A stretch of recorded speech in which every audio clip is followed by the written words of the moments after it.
Alright, so this video is ridiculously long already, but I have a lot more to talk about, and I've got a list in front of me, so I'm just going to reel it off because I know that if I keep ranting and raving, I'm not going to get anywhere.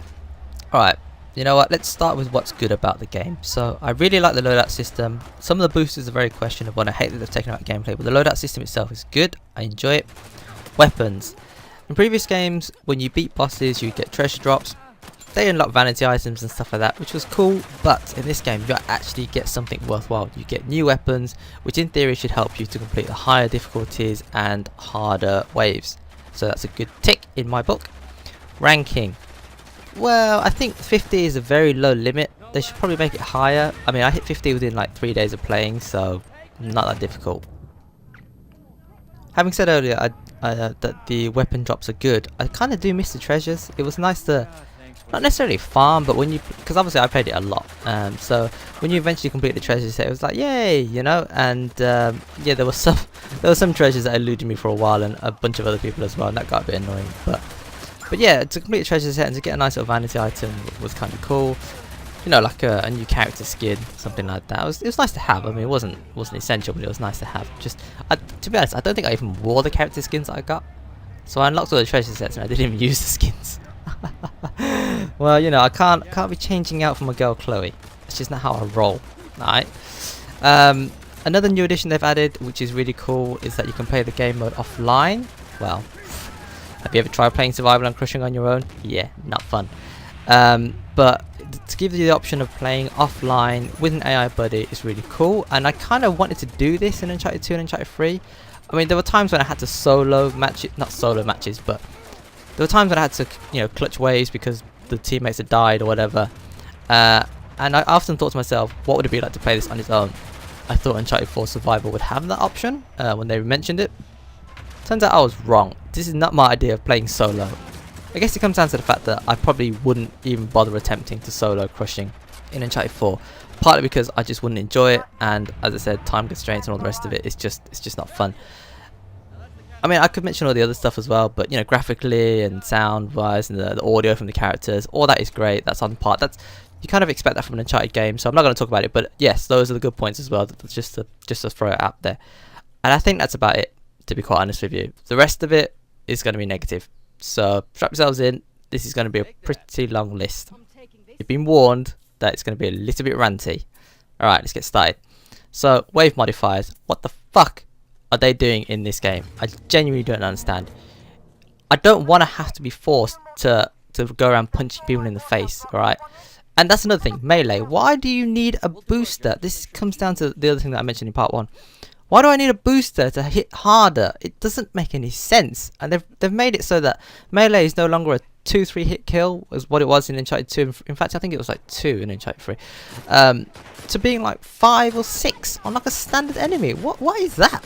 You know? And then, oh, I'm going off on a tangent now, but I'm just going to continue because I've started. So in Uncharted 2 and Uncharted 3, you could get pull down kills on armored targets, which added sort of to the tactical gameplay. I sort of tried to sneak up on behind them, get pull downs and stuff like that, but you couldn't like get choke kills. Choke kills, that's missing. Where the hell's that gone? Why is there no choke kills in Uncharted 4? I don't understand that. What was I saying? Yes, yeah, so you could no longer get pull down kills, which is kind of annoying, but alright, I can deal with that. You can't punch enemies in the face unless if they've got a helmet on. Okay, that's fine, I understand that. So you shoot the helmet off. Can you do a rope swing on them? No. Can you do a pull down kill on them? No. What is the point then? So you need a booster to hit harder, and you can't also play smart against these armor targets either. So I don't know. And then enemies dropping bloody mysticals when they die. What is that? I mean, I hate mysticals in general. So to have that as a modifier is just awful. Nobody likes Shades mode, and so they thought, yeah, tell you what, let's add Jin as a main enemy faction in Uncharted 4 Survival. What? Seriously, what? I don't understand that. I hated Shades mode. I don't think a lot of people enjoyed it, to be honest with you. And I hated the Jin as like an enemy type. And I was just so disappointed that they brought it back. And yeah, that's all I can say about that. I've already talked about the healing situation, so I won't cover that again. The weapon crates, I have mixed feelings about the weapon crates. On the one hand, it's good because you can buy whatever you want, you know, as long as you've got the cash. On the other hand, I don't know, if it's called survival, if it's called arena, you sort of just have to scavenge and use what you can get from the enemies, right? In this game, I don't know, if you have the cash, you can buy whatever you want, and that varies with difficulty. And on the easy difficulties, you can literally buy the most OP weapon you want from the get-go, whereas on crushing, you sort of have to save up, and I guess that adds to it, but I prefer the situation where you have to just scavenge weapons from enemies that you've taken out yourself, and then obviously the tougher the enemies you kill, the better the weapons you get. In this game, it doesn't work like that, and I feel that something's missing, but I guess on the balance, it's probably a good thing rather than a bad thing. What I don't like is the fact that prices change across the board, and also they increase with every iteration that you buy. Another really big gripe that I have with the game is when you play a difficulty, you don't know what bloody difficulty you're playing on. Every time you look at the scoreboard, it doesn't say what difficulty you're on. When you're at the end of the match, it doesn't say what difficulty you've completed, apart from the time, which doesn't always help. And as someone who records gameplay, I find it ridiculously difficult to remember what difficulties I've recorded on, because it just doesn't tell me. And where's all the detailed like stats, like accuracy, headshots, you know, just stuff like that that was in Uncharted 2 and Uncharted 3. The whole breakdown screen has disappeared, along with they've just tried to hide so much stats in the multiplayer lobbies and stuff, and it's just I don't really understand why they've done that. I really don't. I know I talked about chokers earlier, but there was something I forgot to mention, is that the chokers in Uncharted 4 are ridiculously fast. I do not understand why they run so fast, and sometimes when you jump to evade it doesn't work, and it's just really annoying. And I know they're less of a threat than they were in 2 and 3, but they should not be that fast. It's ridiculous.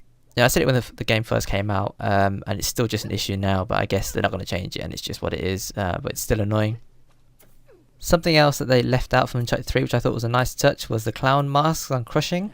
And I know it doesn't really fit with the whole theme of the game, but you know, you knew what difficulty you were playing straight away, and it just added a bit more menace to it, and it's just, you know, it's just a nice little thing, because obviously it's referenced from Uncharted 2.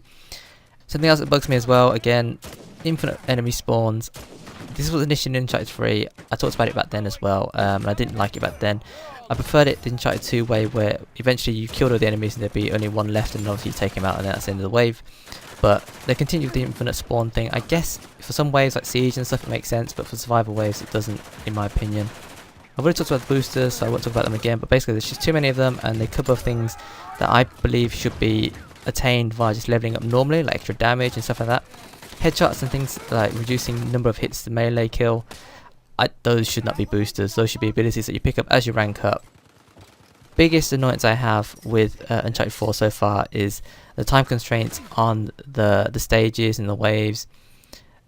I mean, the whole thing is based around time, which is where I get it's coming from, but if that's what it is, I don't really enjoy it, and I'd rather they just went back to Uncharted 2 and Uncharted 3, so I'm hoping and I'm wishing that at some point they will do that.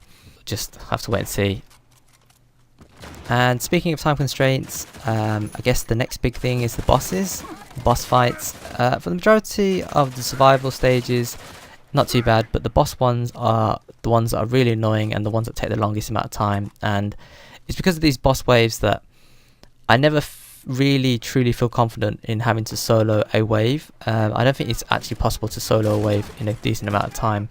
I mean, yeah, you can kite the enemies around for ages and ages and ages, but where's the fun in that, right? And what doesn't help is that enemies keep respawning during the boss fights, so it'd be okay if there's lots of enemies to start off with and then you kill all the enemies and then eventually it's just a boss and you have to deal with him on his own. But eventually they respawn again, and that's just really bad. I don't really understand that. And the bosses obviously teleport, and they have Jinn abilities as well, and I've already talked about the Jinn, I don't like that, so the fact that bosses can just teleport away is really bad, and they can use mysticals like nobody's business, and I've already talked about how I don't like mysticals in this game as well. So yeah, I think that's about everything to me. There's probably a few more minor points that I didn't pick up on, they'll probably come to me during editing, I might even add them in like a side note or something, but yeah, I mean, the summary version is I'm just disappointed with how the game's turned out. I mean, I'd love to have enjoyed it a lot more than what I did, and I did have some fun playing it, but once you've got the 3 stars, you kind of just move on, you know, and I think that stages 6, 8 and 10, in particular the boss waves, are just absurdly difficult, and I know it was different at the start when you had like bugs and glitches like the Indra, which I didn't realise was a bug. I thought that was a legitimate tactic, but then it turned out to be a bug, and they fixed it, and they didn't make the game easier or anything to compensate. They actually made the game harder, so they took out things like that, but then they reduced weapon damage and headshot bonuses on certain weapons. I think it's just really unfair because obviously people who played at the start and put a lot of time into complete crushing back then had things so much easier than what people have to do now. I left the trophies because I was too busy playing with multiplayer, but I've come back now and I kind of want to get the trophies done. I mean, I'm not that fussed about them really, but it's not so much getting the trophies. I mean, yes, I'm annoyed that I can't get the trophies because there's no way I'm doing this with pubs. Unless I get a full team and we work together and everything, this is not going to happen in a public lobby. Which, again, is another problem because I feel like co-op is best played at pub level. Yes, you can get a team together and absolutely ruffle stomp, but that's something you can do after the fact, not in order to achieve the goal. People set times and stuff at the start, and the factors are different now. Like the situation that we're playing now is not the same situation they were playing back then. As I said, reduced weapon damage and you know, taking out the bugs and stuff like that. So in some ways I kind of want the leaderboards to be reset. I know it's not going to happen, but ideally they should reset it because people playing now have so much tougher time playing than the people who played at the start with all these bugs and extra bonus damage and all the rest of it. And I know they've introduced new boosters and stuff, but that doesn't really compensate for the things that they've changed. So yeah, on the whole, just I hate to say it, it kills me to say it, but I'm disappointed. I'm kind of sad, and I'm just not having as much fun, nowhere near as much fun in Uncharted 4 Survival as I did in Uncharted 2 Co-op and even Uncharted 3 Co-op. And again, there's no adventure whatsoever, so that's really, really sad for me. And I don't know, I hope that they remaster the old versions and bring them back to PS4. And I'm hoping with the Lost Legacy, maybe they introduce something as a surprise as well, along with that game. Who knows? Just have to wait and see. So this video is ridiculously long. I don't know how much of it I'm actually going to put into the final version. I'm going to try and edit it down to sort of a respectable amount of time, but if it does become 2 parts, then it becomes 2 parts. It is what it is. But yeah, I mean, if you've got any thoughts you'd like to share me regarding the stuff I've talked about, or anything else you'd like to input onto the discussion, then let me know in the comment section below.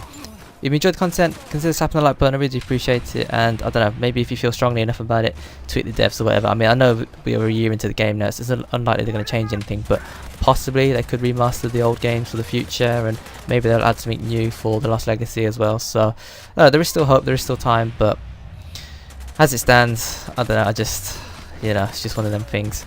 Anyway, until next time, thanks for watching, thanks for listening, take care, and that DLC chest opening video that I've been working on is finally ready to go up, and it's probably going to go up this weekend. So if you're interested in watching that, then check back at this weekend or early next week. It should be live by then. But until next time, thanks for watching, thanks for listening, take care, and I will see you later.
By a small country. But mind you, I'll be running this way. Let's not break our arms congratulating ourselves. We won, but show some restraint, people.